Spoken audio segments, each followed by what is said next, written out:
How you doing there? Welcome back to Babble on Talmud. Today we're studying Daf Samach Tes, Daf 69 of mid-shechitah Chullin. Friends, Daf Samach Tes is gonna be a difficult daf. I could feel it. It's gonna be a hard one. Behema amakasha leiled. The sound of the parak sounds like a hard parak.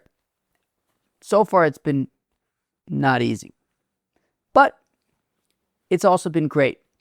And how lucky are we to be able to be learning Behema Makasha Leilet. So we really can't complain at all. Not that we were thinking of it.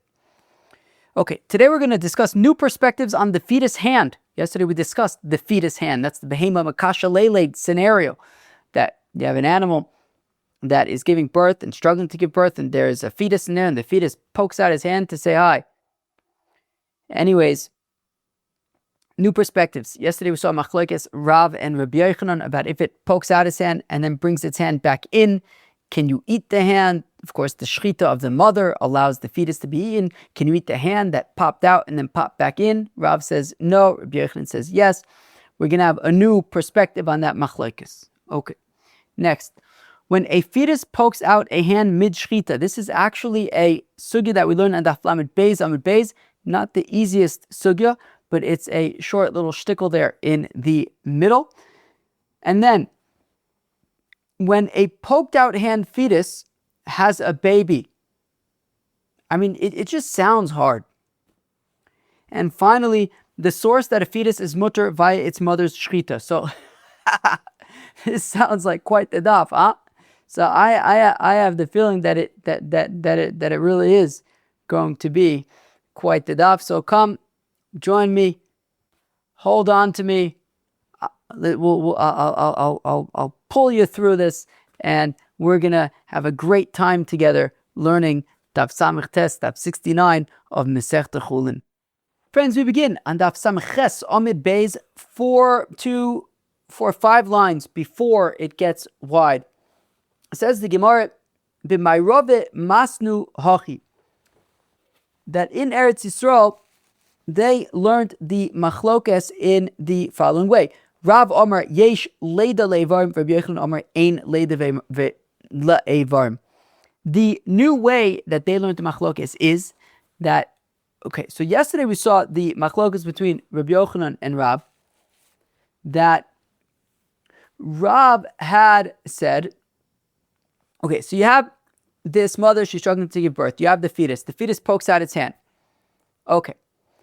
Now, the fetus then brings its hand back inside to the mother. Rav had said that the fetus can, so the shechitah of the mother allows the fetus to be eaten. You don't have to do a new shechitah for the fetus, but the hand that poked out needs to be cut off. You can't eat that. Rabbi Yochanan said you can. Here we're saying that the perspective here is that Rav considers that there is birth for even a single limb. So essentially, when the animal sticks out its arm, it's like the arm is now born.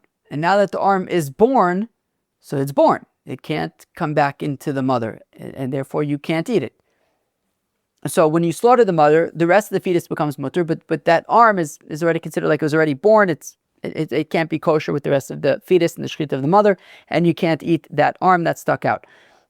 Rabbi Yochanan says that there's no birth for a limb, and the limb is not considered born, and therefore it is considered part of the rest of the fetus, right? So it poked out its arm, it put it back in.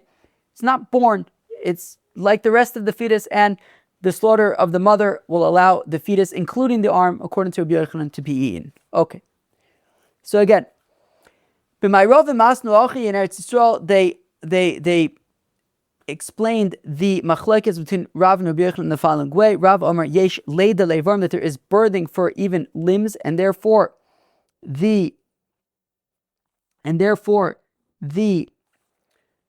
when the animal poked out its arm, it is like it gave birth to the arm, and bringing it back into the animal is not going to make any difference. Rabbi Yochanan Omar It's already born and you can't eat it. Rabbi Yochanan Amar, Ein Leda Levarim, there is no birthing for limbs, and therefore it brings it back into the animal. It's like the rest of the fetus, and you can eat it. My Benayu, what's the nafkamina between the two versions?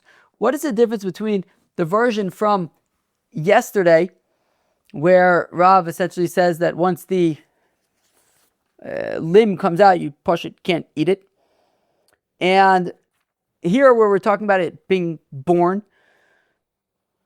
So, the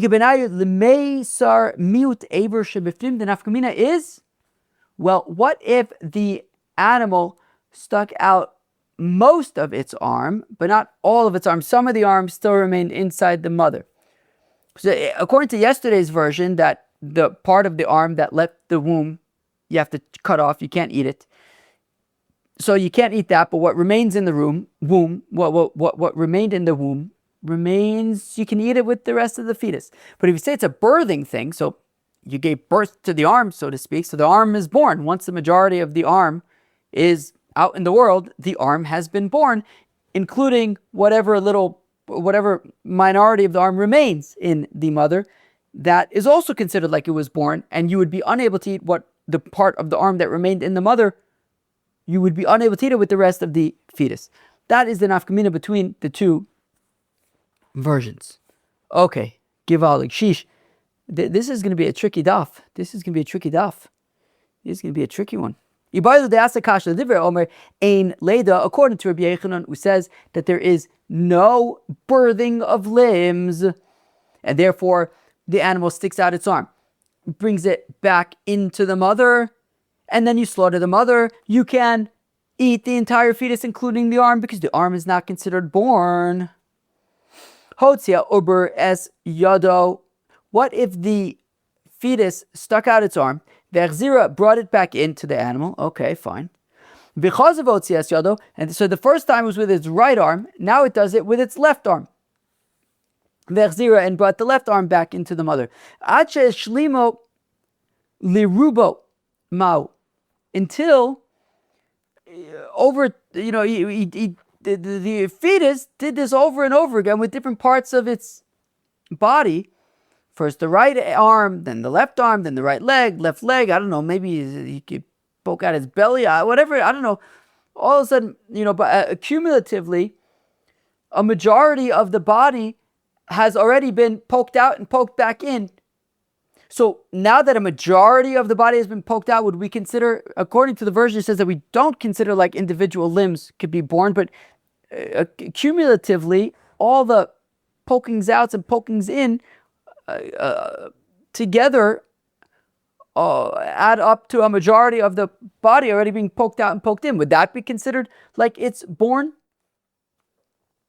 So mia minan ha nafak leruba. Do we say, look, cumulatively, a majority of the animal has been poked out, so it's considered like it's born, and you would have to do proper. You can only eat it with proper shechitah. Odilma kevon. I assume that's the point. Is that if it's considered like it's born, it needs its own proper shechitah. Odilma kevon the hotter. Or do we say no? Look, each arm, each limb was popped out, but then it popped back in, and when it popped back in, and you can enjoy the entire fetus. You slaughter the mother, eat the fetus. And if you're going to say, well, yeah, each time it poked out its limb, but it brought it back in, and it's back with the rest of the fetus, and you can enjoy, you slaughter the mother, eat the fetus. Okay, what about this though? Hotzi uber es yado. What if the fetus popped out its arm, v'chatra, and when it got popped out, the people there chopped it off. V'chazar v'otzias yado, and then, so that was its right arm, then it stuck out its left arm, and they chopped it off too. Ache shlimo lirubo, and he kept doing his right leg, left leg, and now you got a pile of body parts there. This isn't just like, it stuck out its arm, brought it back in, stuck out its leg, brought it back in. Over time, it was most of the body. Okay, fine. We could say, well, yeah, but it brought it back in. Here, as the animal stuck out its right arm, it was chopped off. Stuck out its left arm, it was chopped off. Stuck out its right leg, chopped off. Popped out its left leg, chopped off. You mamish have a pile of body parts in front of us. Those body parts are a majority of the body. We have the evidence in front of us that a majority of the body has popped out of the animal. Then would we consider it like it's born? And I guess you'd have to, the head didn't pop out, because if the head popped out, so then, first of all, I think maybe everyone would agree at that point that it's born, but also then how are you going to slaughter it? The head's still in there, I imagine. The question is, you have to do a proper shechitah to enjoy whatever is still left inside. Oh boy. So nafik leruba, do we say, look, at the end of the day, we have the evidence. We have a pile of animal parts in front of us. We could show you a majority came out. This thing is considered born already. Or maybe for an animal to be considered born, we would need a majority of the body to come out of the mother together in one piece at once. Well, Tashmakam near Ze'aklal, the Mishnah had said that this is the following rule. Davar shegufa aser v'she'ena gufa mutar. If you remember from the Mishnah yesterday, we said that when it comes to things of the animal's body, for example, its kidneys, its spleen, if you cut the kidney or cut the spleen, and then as if you reach into the body and take a slice of the kidney or a slice of the spleen, and then you slaughter the mother, and then you slaughter the sheep, assuming that we're talking about a sheep. So let's talk about a sheep. So if you basically forget about a fetus, if you reach into the animal and cut its kidney or cut its spleen and then slaughter the animal, so I might think, well, you slaughter the animal, whatever is inside the animal, including the piece of its kidney or the piece of its spleen, should be permitted to be eaten. We say no, because davar shegufa, if it's the body of the animal itself that's being slaughtered, also you can't eat those parts that you cut off. The she'ena gufa, but if it's not actually considered part of the animal's body, i.e., it's the fetus of the animal, so mutar. So then the shechitah of the mother will make it permitted. So now, when we say this rule, right, ze'aklal, this is the rule. When the Mishnah says this is the rule, the idea is we're giving you a rule. Now go and apply it in other scenarios. So what would be an example of another scenario that this rule would be applied to? La'asuyei mai, lav la'asuyei ki gavna. Is it not coming to include such a scenario like we're talking about? That if you have a fetus and it stuck out its arm, chopped off. Stuck out its other arm, chopped off, its leg, chopped off, its other leg, chopped off. We have a pile of body parts in front of us. And the question is, by slaughtering the mother, would the fetus be considered slaughtered as well? Let's say, well, this is what the rule is coming to include. This scenario, yes, it would be considered like the fetus is slaughtered as well, even though it's, a majority of the body is piled up in parts outside the body. It's slaughtered with the mother. No, that's not what we're talking about. La'asuyei kalut b'mei para v'alib d'Reb Shimon. No, it's coming to include, as we saw yesterday. Let's go weiter. The Amar Reb Shimon says, Reb Shimon kalut ben para aser. That a kalut ben para is aser. And emile heicha the yatzul avra olam of b'mei imo shari.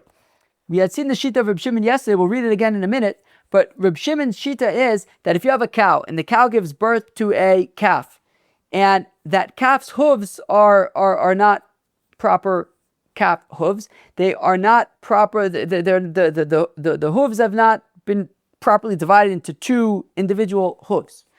So Reb Shimon says that calf is aser. However, if you slaughter a cow and you find inside of it a fetus of a calf, so if the hooves of that fetus are not properly separated yet, that is okay. That is okay. Right? Kalut b'mei para. A fetus that has hooves that are kind of connected, they're not fully separated, and that fetus is inside of the mother, that would be permitted. So even though when Reb Shimon says that if a calf is born to a cow and that calf does not have properly split hooves, Reb Shimon says it's a problem. However, if that calf was found inside the mother after the mother was shechted, it would be okay. And that is what is being included by the rule. When this rule comes to say that anything that's inside of the mother, right, v'she'ena gufa, that isn't actually the body of the mother herself, but rather the fetus that's inside the mother, it is permitted. And this even includes a scenario where you have a cow and the calf in the fetus, its hooves are not properly split, and Reb Shimon normally, once the calf is born, would say that the calf is not kosher. But since it's inside of the mother, it's kosher with the shechitah of the mother. I'm going to chop a shluk of tea and we'll read it back inside. So back inside, third line of the Gemara, lo lasuye kalut b'mei para. That rule is coming to include a scenario where you have a baby cow, a fetus inside of a cow, and its hooves are not properly split. Ve'aliba de Reb Shimon, and this is according to Reb Shimon, de Amr, de Afalgab, de Amr Reb Shimon, that even though Reb Shimon says kalut ben para, also that a calf whose hooves are connected, i.e. they're not properly split, also that baby is also. However, that's only once it has been born. But so long as it is inside of its mother, it's not yet born. Shari, it is permitted. And when you shech the mother, this calf inside the mother would be permitted. Rav Chananya asked the following question: Hotzi uber es yodo ba'azara mau. What if you are slaughtering a korban shlamim in the azar? Baruch Hashem. Hopefully we should be able to do that really soon. And so you're slaughtering a korban shlamim in the azara, and a similar scenario like we've been describing plays out. There's a fetus inside the animal that's being slaughtered as a korban. The fetus pops out its arm. So now the Gemara asks an interesting question, because this concept of the fetus popping out its arm from its mother's womb is kind of like one example in a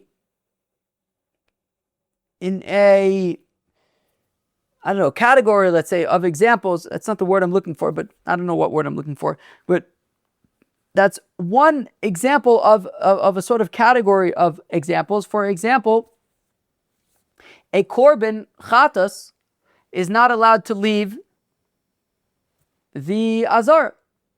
So just like a fetus is inside of the mother, and now you have an arm that pops outside of the boundaries of the fetus. So you also have by korbanis locations where they need to be. The shechita of this korban shlamim needs to be in the azar. The kachim, like a korban chatas, for example, in general, needs to be in the azar. Kachim kalim need to be in Yerushalayim. Right? This is one of a few examples of things that have certain boundaries and that can be taken out of those boundaries. So here we have a korban shlamim, and it's being slaughtered in the azara, and now there's a fetus inside the shlamim, and it pops out its arm. So on the one hand, it popped out its arm outside of the boundaries of its mother's womb, which is what we've been talking about for the past 2 days. On the other hand, this is a shechita of a korban in the azara, and the walls of the azara themselves are an actual boundary when it comes to korbanis. So maybe we could say, and this is the question, do we say, on the one hand, the fetus has popped its arm outside of its mother and outside of the boundaries of its mother's womb, but it's still within the boundaries of the azara. So do we consider it like it's popped out its arm outside of the boundary, right, outside of the boundary of the room, and therefore outside the boundary, and therefore you're not allowed to eat it, according to Rab? Or do we say that, well, it's still within, however, the boundaries of the azara, so maybe you can eat it? Friends, what do you say? So again, Rav Chananya asks, Hotzi ober es yodo ba'azara mao. What if this fetus pops out its arm while the mother is being slaughtered as a korban shlamim in the azara? We're just getting warmed up over here. I told you it's going to be hard daf. This is nothing. Maybe if I scare you enough, we'll just get through the daf and you'll be like, wait, when did it get hard? Anyways, So fine. Migo de hava mechitza legabe kachim. Do we say that since it's in the azara and the walls of the azara are a boundary for kachim, and this korban needs to be slaughtered in the azara? Havyo nami legabe hai. So the walls of the azara would also be the boundaries for the fetus, and the boundaries for the fetus is no longer its mother's womb, but rather the walls of the azara, and it's still within those boundaries. Or dilma legabe dehai lav mechitzahi, or as far as the fetus is concerned, the walls of the azara are not its boundaries. The mechitzas uber imohi. The boundaries of a fetus are its mother's womb. Abai says to Rav Chananya, v'tibaylach kachim kalim b'Yerushalayim. Why are you asking about a korban shlamim in the azara? Why not ask about a korban shlamim anywhere in Yerushalayim? That if you have an animal that you're going to be offering as a korban shlamim, and a fetus that is inside the animal right, and you're in Yerushalayim, somewhere outside the Beis Hamikdash, somewhere else in Yerushalayim, and the fetus in the animal that you're going to be bringing to the Beis Hamikdash as a korban, a fetus that's inside the animal pops out its arm in the rest of Yerushalayim, and then you bring the animal to the azara and you slaughter it as a korban. Now, when the animal popped out its arm, sure, it was outside of the Beis Hamikdash, but it was within Yerushalayim. And this is kachim kalim. Kachim kalim needs to be anywhere in Yerushalayim. So it popped out its arm within Yerushalayim, then it was brought to the azara and it was slaughtered in the azara. So do we say, right, so the question would be, do we say, well, it was in the boundaries of Yerushalayim, so it's mutar? Do we say, yeah, but it popped outside of the boundaries of the womb? So, kachim kalim Yerushalayim, my time lo kami ba'yalach. Why are you not asking about that scenario? Kachim kalim in Yerushalayim, the mechitzas uber imohu, because the boundary of a fetus is its mother's womb. Hachanami, and therefore here as well in the scenario that you are asking about, when the animal is being slaughtered in the azara and the fetus pokes out its arm, mechitzas uber imohu, the boundary for a fetus is its mother's womb, not the walls of the azara, and the same laws would apply to a fetus that pops out an arm before its mother's shechitah.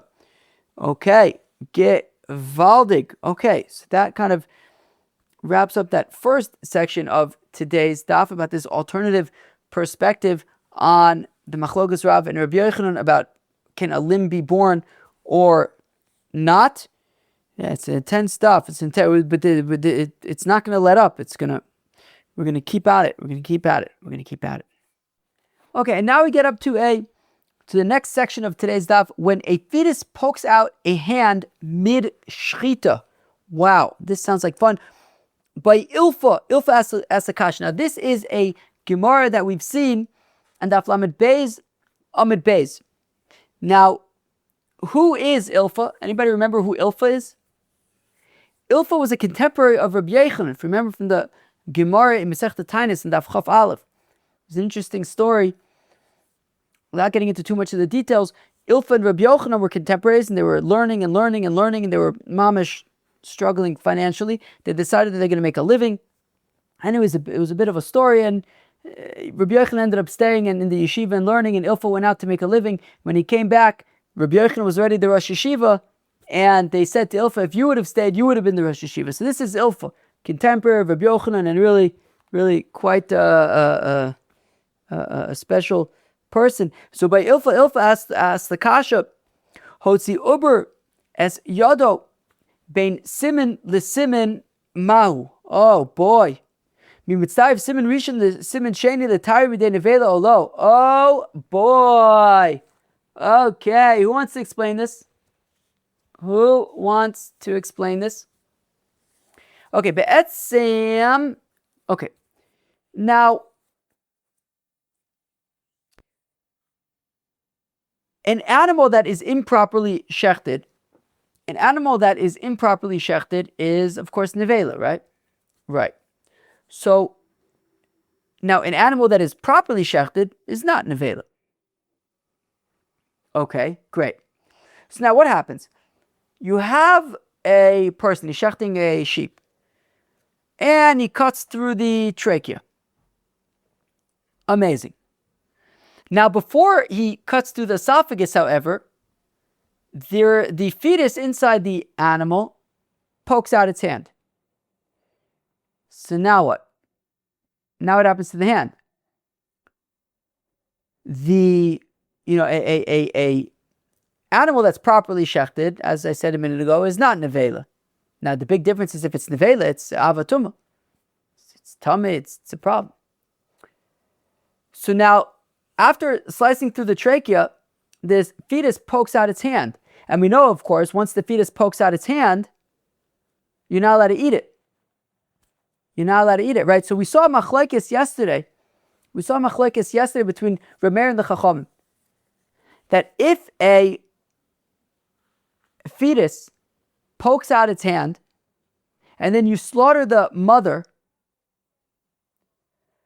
when you then chop off the hand that was sticking outside of the mother, there's a machlokes between Reb Meir and the Chachamim. Is that hand considered nevela? Reb Meir says it's nevela. Now, if it's nevela, it's an avatum. It's metame the fetus. It's metame the whole animal. According to the Chachamim, after you shech the mother and you chop off the hand that was sticking out from the fetus, according to the Chachamim, that hand was a treifa shchuta.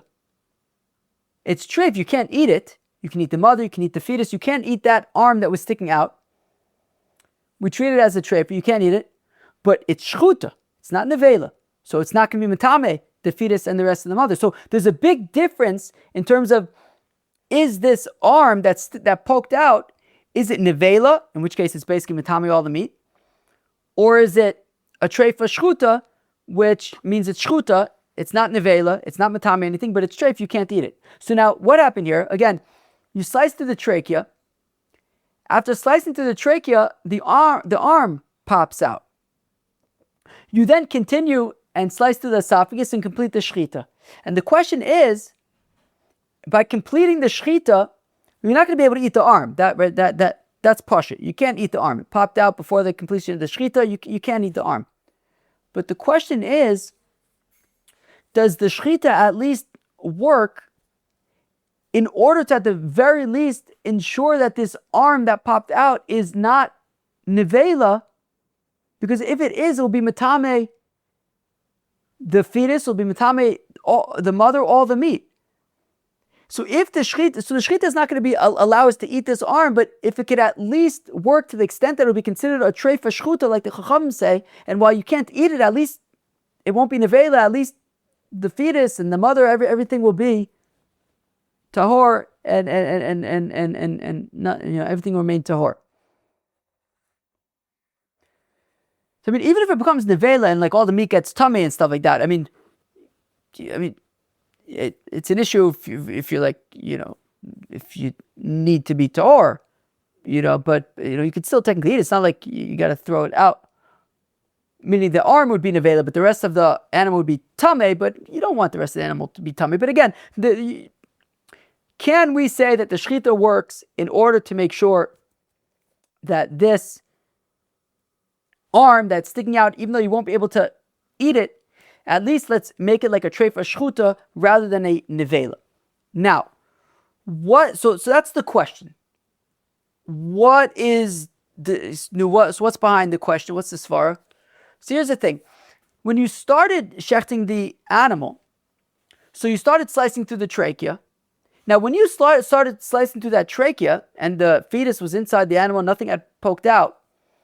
So you had two goals. You had two objectives in that shechitah. One, to eat it, to be able to eat this animal and the fetus. The second is to ensure that it would not be a nevela, right? Dead animals are nevela, but because it's a proper shechitah, it's not going to be a nevela. So you have two goals: A, to be able to eat it; B, to prevent it from being nevela. Now, when you slice through the trachea, you had those two goals, but then the arm popped out. Now, vis-a-vis this arm,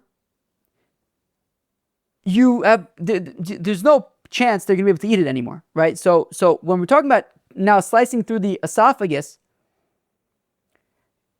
you're not going to be slicing through the esophagus to enable you to eat this arm. The arm you can't eat.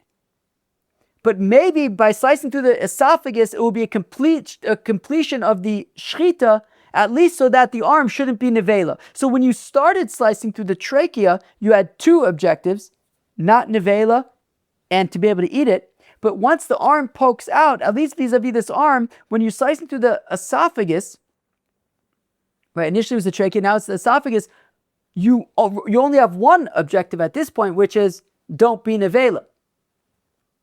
But you're not going to be able to eat it. So the question is, do those different objectives, can they join together in order to make a proper shechitah so that, at least at the very least, this arm would not be nevela and rather would be considered a treifa shchuta and the rest of the meat is tahor? What do you guys think? Told you it's a difficult daf. But Ilfa asks, Hotzi ubres yado ben simin the simin, if after slicing through the trachea, the fetus popped out its arm, and then you slice through the esophagus, Mau mi mitzdayiv simin rishon the simin sheni, do we say that the shechitah of the trachea and the esophagus can nonetheless join together? L'tayir midei nevela, so that this arm that popped out would not be nevela, and rather would be a treifa shchuta, and sure you can't eat it, but it won't be matami the rest of the meat. Olo, or do we say no? Look, you can't join together. You slice through the trachea with two intentions, not to be nevela and to be able to eat it. The esophagus, at least vis-a-vis this arm, is a different thing. It's just preventing it from being nevela, but you're not going to be able to eat it. And those two can't join together, and therefore this arm is going to be nevela, and the rest of the meat is going to be tummy. So Amar Rava says, Rava, well, kal v'chomer. Im hoyelo simin rishon the simin sheni la'atiro ba'achila. Look, when you slice through the trachea and the esophagus, it's going to permit the fetus and the mother, it's going to permit all of to us to eat all of this meat. Lo yorilo l'tayim de nevela, at the very least, vis-a-vis this arm, it should be able to prevent it from being nevela, right? If this shechitah is ultimately going to be considered a kosher shechitah, vis-a-vis the fetus, vis-a-vis the mother, you're going to be able to eat all this meat. Well, the shechitah should also be able to work at least to prevent this arm from being nevela. And therefore says Rava, yes, the shechitah would work to prevent this limb from being nevela, rather be treifa shchuta, and so you can't eat the arm, but the rest of the fetus and the mother would remain tahor. And now we move on to the third section of the daf, when a poked out hand fetus has a baby. Okay. By Rabbi Yomi asks Akasha, Ma'ulachush lizaro. What about its offspring? What about its offspring? So you have our poked out hand baby. What's this even talking about? It's talking about a scenario. So we have the mother, and the mother had a fetus in it, and the fetus poked out its arm, and then you slaughtered the mother. Now, I think the assumption up until now has essentially been that you're probably going to eat the fetus pretty quickly. But what happened in this case is you didn't eat the fetus pretty quickly. You decided, you know what? This is a full-term calf. It's alive. Let's raise it. We want a calf. Let's keep the calf. And they raise it. And this calf becomes a bull. This calf that was born when its mother was slaughtered. Its mother was slaughtered, and this calf was inside of its mother. It was a fetus that poked out its arm. And they decided we don't want to eat this. We want to keep this calf. Now this is a calf that we said doesn't require shechitah. You could just kill it however you kill it. Just don't eat its arm because it poked out its arm. Anyways, this calf grew up. And this calf now became a bull. Let's call it Ruvain the bull. And Ruvain the bull, who stuck his leg out when he was a fetus, while his mother was being shechted, Reuven the bull now has its own baby. What about Reuven the bull's baby? So again, Rabbi Yirmiyah asks, Ma'u lachush azaru. What about Reuven the bull's baby? Hey Chidami, what are we asking about? If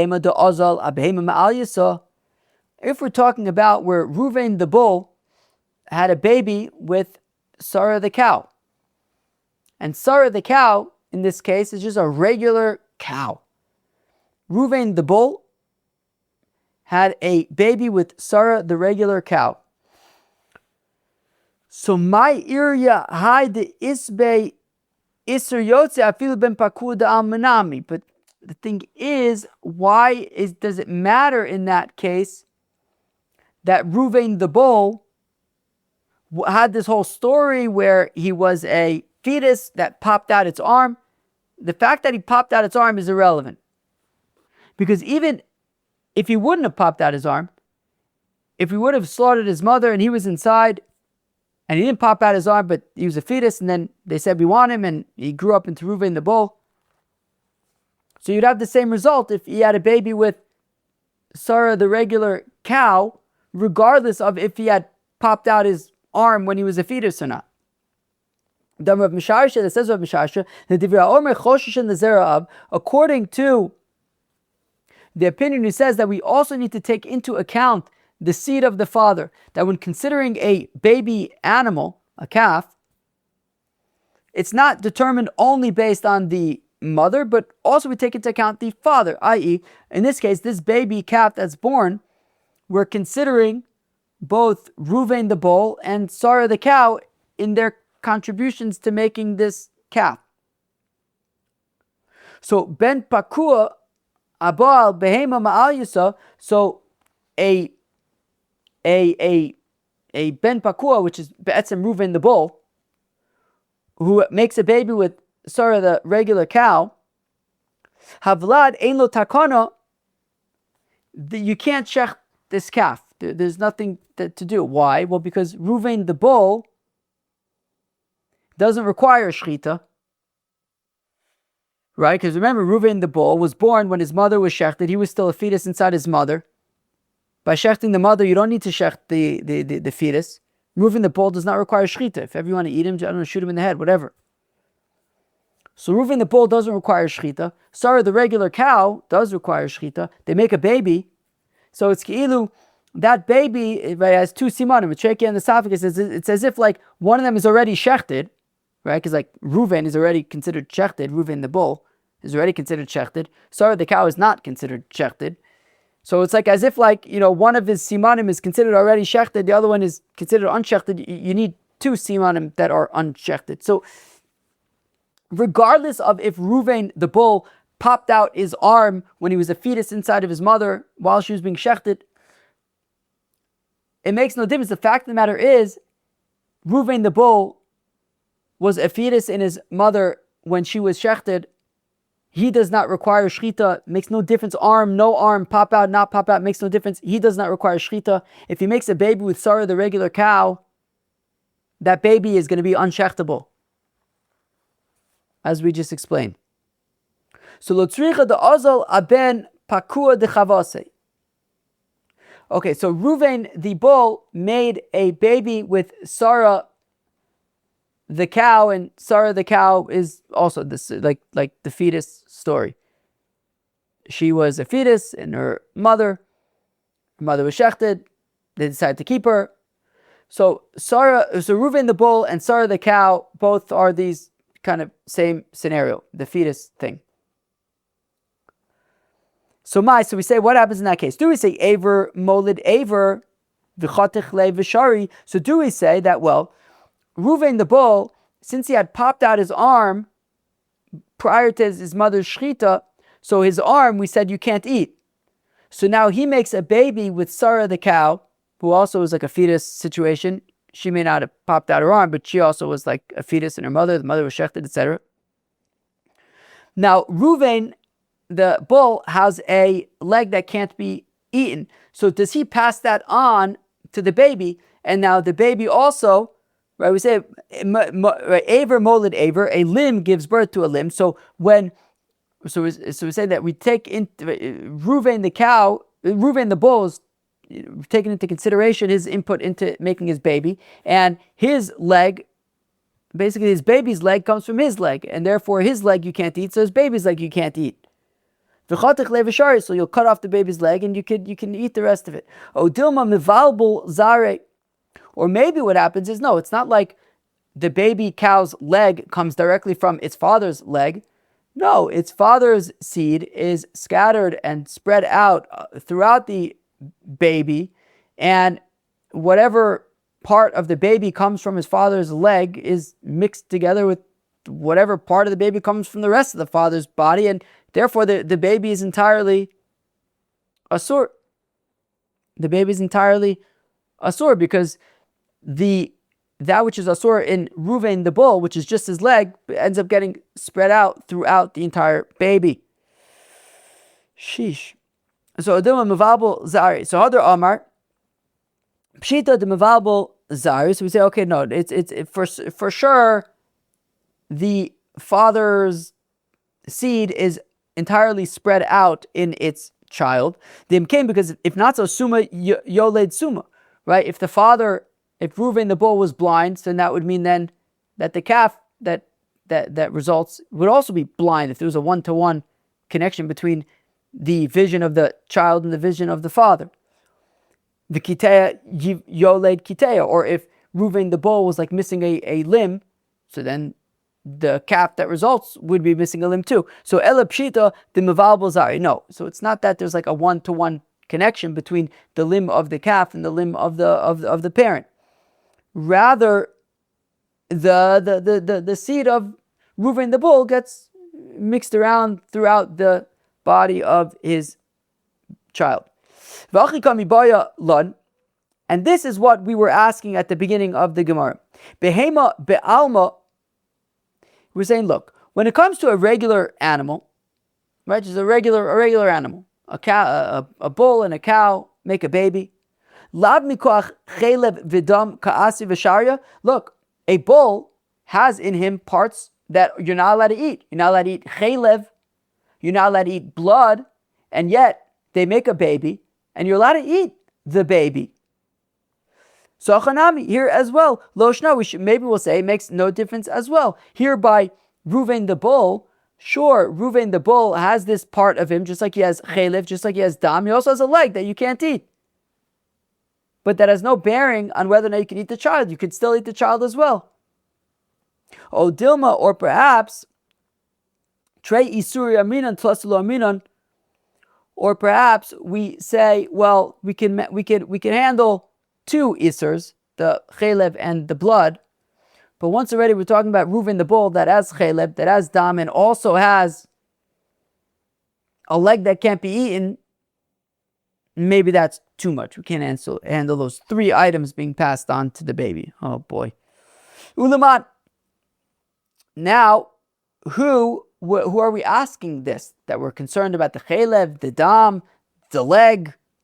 Either Reb Meir, if we're going to Reb Meir, it's a chelev v'dam ika. Okay, so Reuven the bull, sure, there would be chelev and there would be dam that's being passed on to the baby. But Isur Yotze Leka, according to Reb Meir, there wouldn't be any issue with the leg, because according to Reb Meir, when this Reuven the bull essentially would require shechitah. According to Reb Meir, Reuven the bull would require shechitah, even though yes, when he was born, he was a fetus and his mother was shechted, but if it is born and then raised, it would require proper shechitah, and therefore there's no you can eat you could just kill Reuven the bull and eat it, but not the leg. No, the whole thing would require shechitah. So according to Reb Meir, there is chelev and there is blood, but the concern about the leg is not a concern. Either Reb Yehuda, and if it's according to Reb Yehuda, Isur Yotze Ika, he is concerned. Reb Yehuda says, no, you wouldn't have to shecht Reuven the bull, but there is a concern about the leg that you can't eat. But Isur Chelev leka. But there is no concern about any chelev for Ruvain the bull. The Tanya Gid Anoshe Noeg Bishalil, that Gid Anoshe applies to a fetus. V'chelbo Aser Divreb Meir, that according to a Meir, that Gid Anoshe, the sciatic nerve, applies to a fetus like Ruvain the bull, and its chelev is Aser. However, Reb Yehuda Omer says Yehuda Ein Noeg Bishalil, that there is no din of Gid Anoshe by a fetus. V'chelbo mutar, and its chelev is mutar. So therefore, according to Reb Meir, Ruvain the bull, there's an Isser Chelev and an Isser Dam, but there's no Isser of the leg. And according to Reb Yehuda, there's an Isser of the leg and there's an Isser of Dam, but there's no Isser of Chelev, since Ruvain the bull is a fetus that grew big. So that whole question kind of is not like really a question about the meaning to say that, are we concerned about passing on the chelev and the dam and the leg? We couldn't figure out who that's a question to. So Ella called me koach lo amrina. No, the issue is not this mikoach. Is it passing on the leg stuff?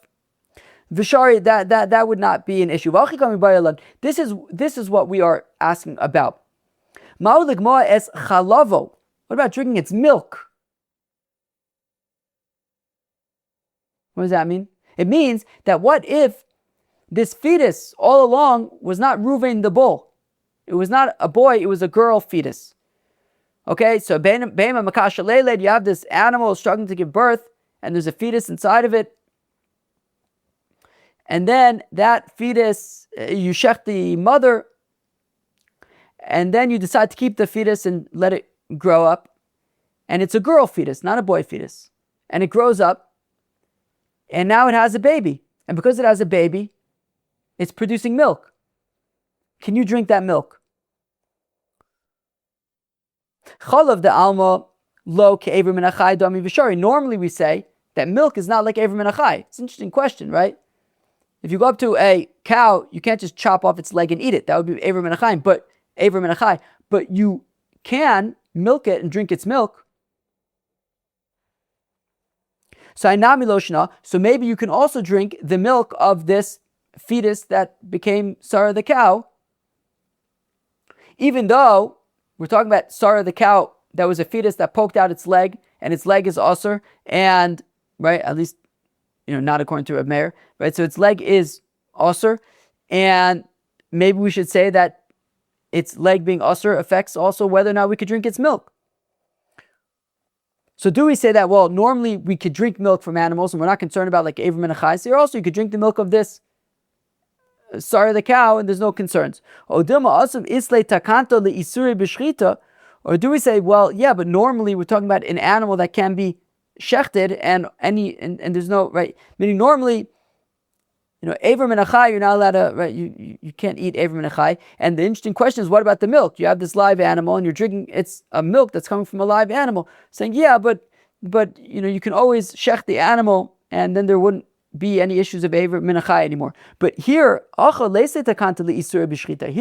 by shechting Sarah the cow, you still can't eat its leg. Teku, after all of that, we say it's a tie. I hope I explained that well enough. That was a really difficult Gemara. It's just very wow, there's a lot, every line, there's new, very, very aggressive, information, just demanding information. I hope I managed to explain that well enough that it was understood. All right, friends, now we get up to the final section of today's daf. The source that a fetus is mutar via its mother's shechitah. Very interesting question, although it is not going to be a walk in the park either. The Mishnah had said that if you stick your hand into the mother and cut off an arm, let's say, from the fetus, and then you shech the mother, you can eat the fetus, the arm, you can eat, because everything remained inside the mother. So Minalan, how do we know this concept that by shechting the mother, you can eat the fetus that's inside the mother? And if you cut off the arm, as long as everything stays inside the mother. So Minalan Dichsiv, the pasuk is V'chol behema Let me actually read it. I'm going to read the whole pasuk first. V'chol behema mafreses parsa v'shosas shesa shtei prosos mailes geru ba behema osa tochelu. That's the pasuk. So it says the Gemara, v'chol behema mafreses parsa v'gomer behema ba behema l'rabos es havolod. That if you look at the pasuk, it says v'chol behema mafreses parsa v'shosas shesa ba behema. So you have a behema. Ba behema, you have an animal inside of another animal. Osa tochelu, and you can eat it. So when you have a behema, ba behema, we discussed this yesterday too, that when you have an animal that's inside of another animal, by slaughtering, i.e. a fetus that's inside of a mother, by slaughtering the mother, you can also eat whatever's inside the animal, the fetus. So says the Gemara, Elamiata Yamiru bo. Oh boy. Uh-oh. Alamatnan ein mamirin lo avarin bi ubarin vlo ubarin bi avarin vlo avarin bi ubarin bi shleimin vlo shleimin bahen. Oh boy. Uh-oh. Ooh. Tell me what's going on over here. What's going on here is that, okay, so basically what we just said is that the fetus inside of the mother, the fetus inside of the mother is considered behema ba behema, an animal that's inside of another animal. So essentially we're calling the fetus an animal. Okay, great. There's an nafkamina though. Tmura. Who is excited for Masechta Tmura? I can't see your hands, but my guess is none are being raised. It's going to be amazing. It's the Rabbanu Shalom's Torah. It's going to be a difficult one, is my estimation. Akaponim Tmura.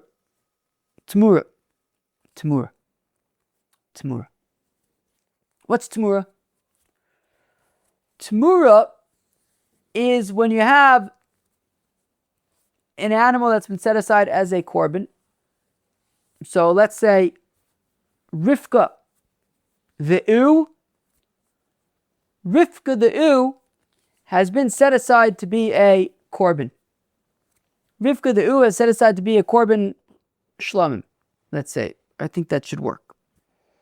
Rivka the ewe has been set aside to be a korban shlamim, and then you say, you know what? Instead of offering Rivka the ewe, let's offer Sarah the ewe instead. That's Tmura. You're not allowed to do that. Right? As the pasuk says, V'lo yimirenu v'imhamer yimirenu v'yahu t'maraso yeh kodesh lo yigal. Right, so it said, we said lo yimirenu, right? It said that, right?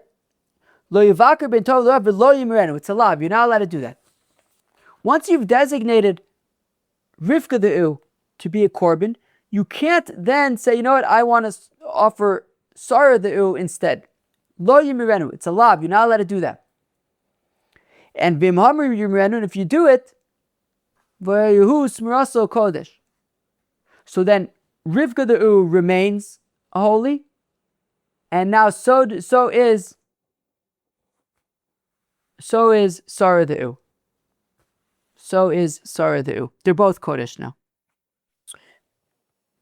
Okay, so that works for two animals. Rivka the ewe, Sarah the ewe. Now, if we're saying that even a fetus that's inside of a mother is considered behema ba behema, that means that a fetus is an animal. That would mean, therefore, that I should be able, if I said, so I have Rivka the korban ewe, Rivka the kodshim ewe, and I have Sarah the chulin ewe, and I say, I want to offer Sarah the chulin's fetus instead of Rivka the ewe. So in principle, since Sarah the chulin ewe's fetus is, we just said it's behema ba behema, it should be considered a behema, an animal. So I should, if I say, I want to offer Sarah the chulin ewe's fetus instead of Rivka the kodshim ewe, that should be a scenario of Tamura. And Sarah, the Chulin Uz fetus, should be Kadosh. But it isn't. Why? If a fetus is considered a behema, it should be able to be part of the Tamura equation, but it isn't. Oh boy, this is going to be tricky. This is like Zvachim and Menachos right here. We gotta be very precise here. Sarah the Chulin U, Rivka the Kachim U, the fetus, the limb. Oh boy. Okay. So Ban Shalom's Torah. So Elameata Yamirubo, if a fetus is a behema, so then it should be able to be part of the Tamura equation. Allah Matanan, why do we learn then in a Mishnah in Masechta Tamura, Ein Memirin, there is no Tamura, lo Evarin Bi'ubarin. So if you say that I want to offer Sarah the Chulin Uz leg instead of Rivka the Kachim Uz fetus, that is not Tamura. V'lo ubarin be'evarin, or the other way around. If you say, I'm going to offer Sarah the Chulin Uz fetus instead of Rivka the Kachim Uz leg. And then here's the key for us. V'lo evarin ve'ubarin b'shleimin. Nor would there be Tamura if you say, I'm going to offer Sarah the Chulin Uz leg, or specifically for us, Sarah the Chulin Uz fetus instead of Rivka the Kachim U, V'lo Shleimin Bahen, or Sarah the Chulin U instead of Rivka the Kachim U's fetus or leg. In none of those cases is there Tamura. But why not? Because if a fetus is a behema, then there should be Tamura. Elo Amar Kra, rather, forget about the behema ba behema thing. So the reason why when you slaughter the mother you can eat the fetus is not because of behema ba behema, because you're right. If we say that a fetus is a behema, we run into trouble with Tamura. Elo Amar Kra, rather Paul says v'chol behema, all animals l'rabos savalad, to include anything that's inside of the mother, and that includes the fetus. So, if that's the case, nami. But if that's the case, that we're saying kol, anything, well then if I reach my hand into a mother that isn't pregnant per se, and cut its spleen or cut its kidney, and then slaughter the mother, I should be able to eat the spleen and the kidney, whatever, kol, anything, whatever's inside the mother. Allah Matanan, but why do we learn in our Mishnah? Chotech mina ober sheb me'el mutar ba'achila. That if somebody stuck their hand into a pregnant ewe and cut the fetus, but left, cut off its arm, but left the arm inside the animal, so it's mutar ba'achila. You can eat that, you can eat the fetus, but minatchol minaklayos also ba'achila. But if you do the same thing, right, a non-pregnant ewe, and you cut its spleen or its kidneys and leave it inside the animal, you can't eat it when you shech the ewe. Why not? Okay, fine. Omar Kra osa shlema v'lo chaser. When the pasuk says osa tochelu, it has to be complete. It can't be missing.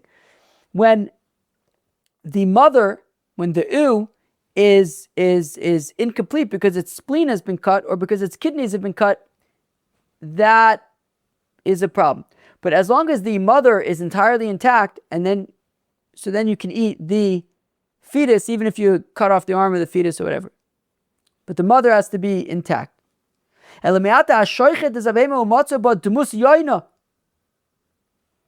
what if you shecht a animal and you find inside of it a fetus that looks like a dove?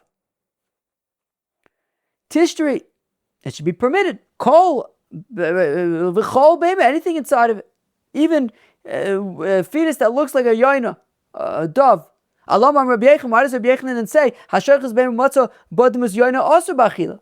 Rabbi Yechon says if you shecht an animal and find inside a demus yoina, it's asur b'achila. You're not allowed to eat. Why not kol be'ema? Eat anything that's inside, even a demus yoina. And for the Gemara, ba'ina prasos v'leka. Well, the pasuk says, "V'chol be'ema mafreses parsa v'shusas chesa pros shtei proses." You need hooves. This fetus that looks like a yaina doesn't have hooves. Elamiato kalut b'mei para litzer. Well, if it needs split hooves, well then, as we've discussed earlier today and yesterday, if the fetus, its hooves are not properly split, that should be also because it doesn't have process to split. It doesn't have split hoof, properly split in two hooves. Well, that's no question because Tanit Ver Bishmal already answered it. Reb Shimon ben Yochai, like Reb Shimon says, Parsa Ma'behema Tochel. That the pasuk says, V'chol behema mafreses Parsa. So that already Tochelu. You can eat it, even if it's just a single parsa. It's not split in two. So in terms of the kolut, in terms of the hoof that's not properly split in two, and you find it inside the mother, that's okay because that's covered by parsa tochelu, a single hoof. It's not properly split in two. Still tochelu, that is fine. Okay, so we managed to kind of put together a source so far. We're going to see another opinion in a second, but so far what we said says kol. Anything that's inside the mother you can eat.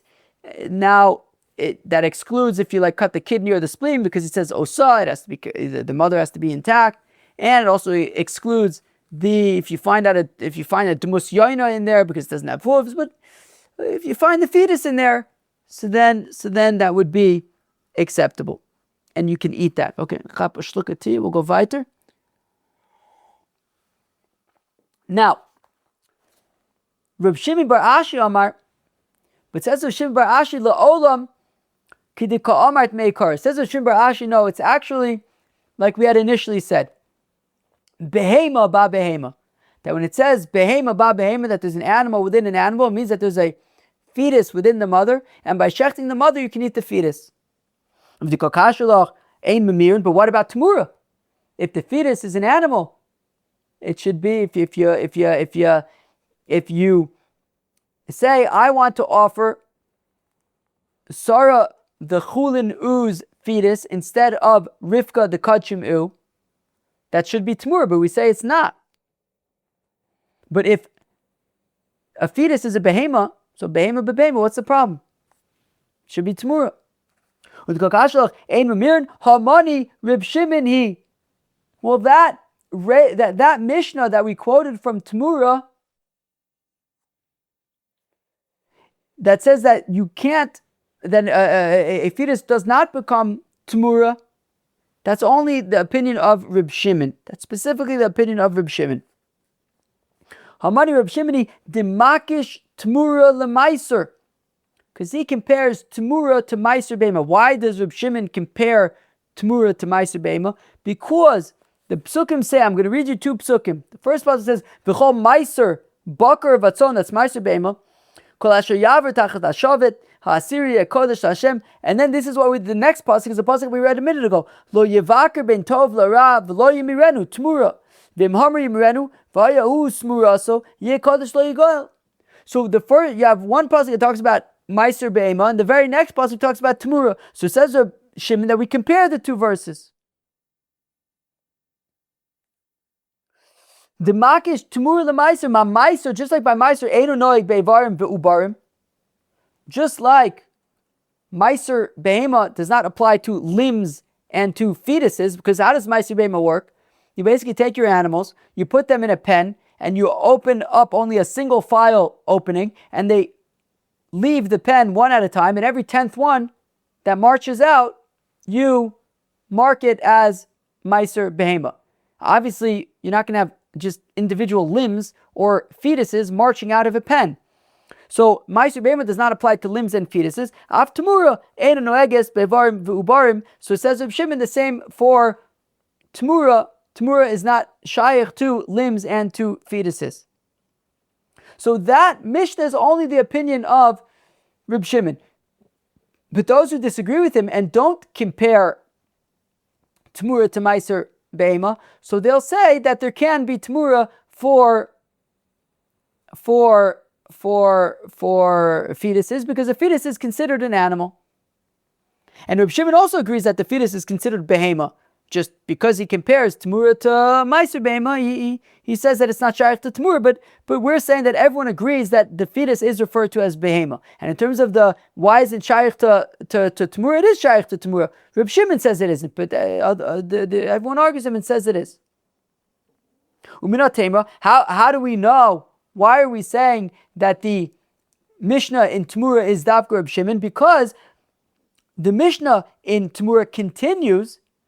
The Mishnah there continues and says, Amr Reb Yosi, says Reb Yosi, Ve'alo b'mukdoshim. But 1 second, Reb Shimon. Well, he doesn't. We're gonna have to figure out why we're saying that he's replying to Reb Shimon. But Reb Yosi replies to the Tanakama, and he says to the Tanakama, why are you saying that if somebody says that Sarah the Chulin U's limb, I'm going to offer that instead of Rivka the Kachim U, why are you saying that is not Tmura? Asks Reb Yosi to the mysterious Tanakama, to the what's the anonymous, no, the I don't know, the Tanakama who we're trying to figure out who it is. Does not Amr Yosi Valo b'mukdashim, but when it comes to being makdish an animal, ha'omer ragla shalzo ola. If a person goes to an animal and says, this animal's leg is going to be a korban ola, kula ola, says Reb Yosi, and he says to Tanakama, don't you agree with me that in this scenario, a person says to an animal that the leg of this animal is going to be an ola, the entire animal is going to be an ola? So Av Kishiyomer Regel Shozo Tachas Zo Tekula Tmura Tachtel. So Yosi's opinion, in response to the Tanakama, is that just like if you go up to an animal and say that this animal's leg is going to be an ola, actually the entire animal becomes an ola. So also if you go up to Sarah the Chulin U and say that its leg is going to be offered instead of Rivka the Kachim U, essentially Sarah the Chulin U in its entirety is going to be Tmura for Rivka the Kachim U, and they're basically both now going to be Kadosh. So Reb Yosi argues and says that there is Tmura for the limb or for the fetus. And that be'etzem, by declaring the limb or the fetus as Tmura, you're be'etzem declaring the entire animal as Tmura, according to Reb Yosi. Now, Leman Kamahadule, who is Reb Yosi replying to?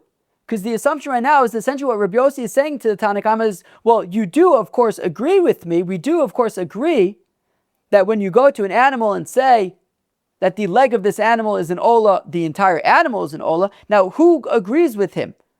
Who would Reb Yosi be able to say, to whom would Reb Yosi be able to say, we, of course, do agree that when you are makdish the leg of an animal as an ola, you're makdish the entire animal as an ola. If you're going to tell me that Reb Yosi is talking to Reb Meir and Reb Yehuda, they don't agree with that assessment. Mi'islu haisvara, do they agree with Reb Yosi regarding the limb of an animal being an ola? V'atanya yachol ha'omer ragla shazo ola te'kula ola. This is the opinion of Reb Meir and Reb Yehuda, as we're going to see in a minute. They say, could it be that if somebody goes up to an animal and says, the leg of this animal is going to be an ola, that the entire animal will now be an ola? Of course not. Talmud Omer, kol asher yitain mimenu la'Hashem yeh kodesh. That which a person gives from it to God is kodesh. Mimenu kodesh v'lo kulo kodesh. If you say that only the leg of this animal is going to be a korban, well then only the mimenu, from it, not its entirety. In that case, only the leg is kadosh, not the entire animal. But now that you've, according to Reb Yehuda and Reb Meir, as we haven't yet seen, but we will see, That's Rabbi Yehuda and Rabbi Meir. According to them, now that you've said that this animal's leg is going to be an ola, so now its leg is an ola, but not the rest of the animals. Now what do? So is it possible that you could just redeem it and transfer its kedusha onto money, and now the animals will get its leg back? So Talmud Omer, Baba Yosote. It says, no, it remains that way. You can't just be poted. So okay, so what do you do now? Okay, what you do is chutz midmei aver shaba. Divrei Meir Rabbi Yehuda. This so far has been the opinion of Meir and Rabbi Yehuda. What you do is you have this animal that its leg is kadosh. So you find somebody who's looking to offer a korban ola, and you basically sell him the chulin parts of the animal, but you can't sell him the kodesh part, and then he's going to offer it as an ola. Rashi points out that the Gemara in Chulin, as we can all look forward to in a few months, is going to ask how exactly does this work, because he's only buying the chulin parts. He didn't actually buy the whole animal. How could he offer it as an ola? Anyways, fine. But what do we see? We see that according to Rabbi Meir and Rabbi Yehuda, a person can just be makdish the limb of an animal. So when Rabbi Yossi says, well, Tanakama, don't you agree that if you are makdish just the limb of an animal, you're makdish the entire animal? He can't be responding to Rabbi Yossi and Rabbi Yehuda because they don't agree with that. Rabbi Yossi v'Rab Shimon omrim, however, minayin le'omer ragla shalzo ola. How do we know that if you say that this animal's leg is going to be an ola, te kula ola, the entire animal is an ola? Talmud omer yiyet l'rabos es kula. Therefore it says, yiyet, it will be, i.e. the entire animal will be kadosh. So Rabbi Yossi and Rabbi Shimon both say that if you say that the leg of this animal is going to be an ola, the entire animal is going to be an ola. So when Rabbi Yossi says to the Tanakama, well, you do of course agree with me that when you say that the leg of an animal is an ola, the entire animal is an ola.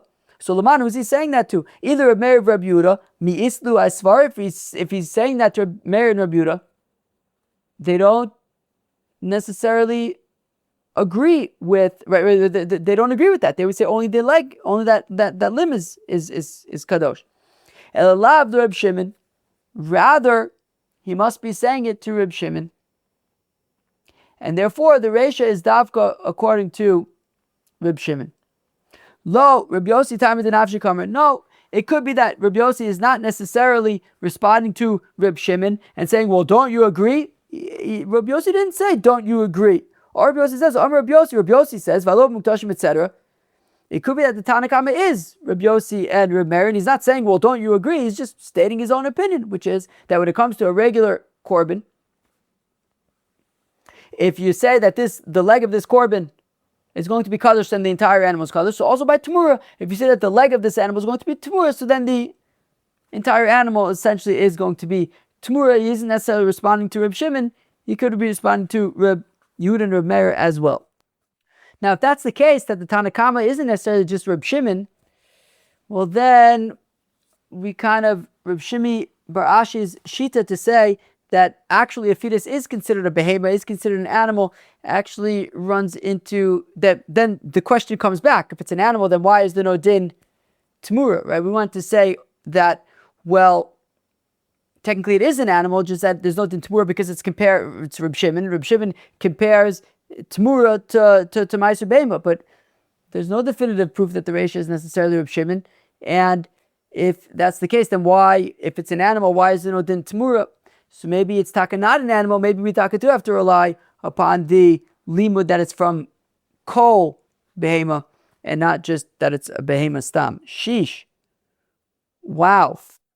Well, that was Daf Samach Tes, Daf 69 of mid-shechitah Chullin. Sheesh. I told you it was going to be a tricky one. I knew it was going to be a tricky one. I knew it was going to be hard. The first section of today's Daf, new perspectives on the fetus hand.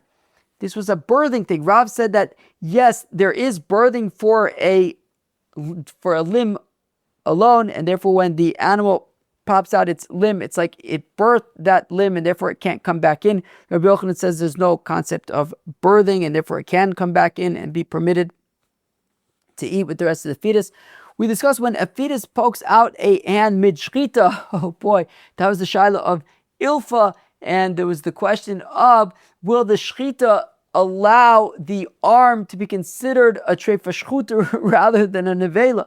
Oh, yeah. Rava came and said, well, if essentially we're going to rely upon the shechitah for eating the animal, the mother and the fetus, we could rely on it for, at the very least, ensuring that it is not nevela, that the hand is not nevela and rather is a tray for shechutah instead. When a poked out hand fetus has a baby, oh boy, sheesh, this poked out hand fetus then has a baby. And we said ultimately, wow, we went back and forth and back. And ultimately we said it's talking about where that fetus was actually a girl, not a boy. And then that fetus got pregnant. Would its milk be permitted? We're talking about a fetus that had popped out its arm. Oh boy, we said it's a tie. And finally, the source that a fetus is mutar via its mother's shechitah. One possibility was from kol behema, anything in the animal. And that includes the fetus that's inside of the animal. We asked all sorts of questions. What about the kidneys? We said, well, that's from osa. The mother has to be complete. What about a fetus that looks like a dove? We said, well, that's because it doesn't have parsot. What prasot? We said, well, maybe just behema could be a fetus could be a behema. And that, what about that question from Tamura? Maybe that's just Reb Shimon. But in the end, we said, we can't definitively prove that it's just Reb Shimon, and we can't be sure that behema, that the fetus is called a behema. Anyways, friends, that was the very tricky and challenging daf samach tes of Masechta Chullin. Behema v'kasha leilit. You could tell that this was going to be a tricky parak. I have a feeling tomorrow is going to be hard too. Chevre, have a great day. It was great spending time together learning daf samach tes of Masechta Chullin.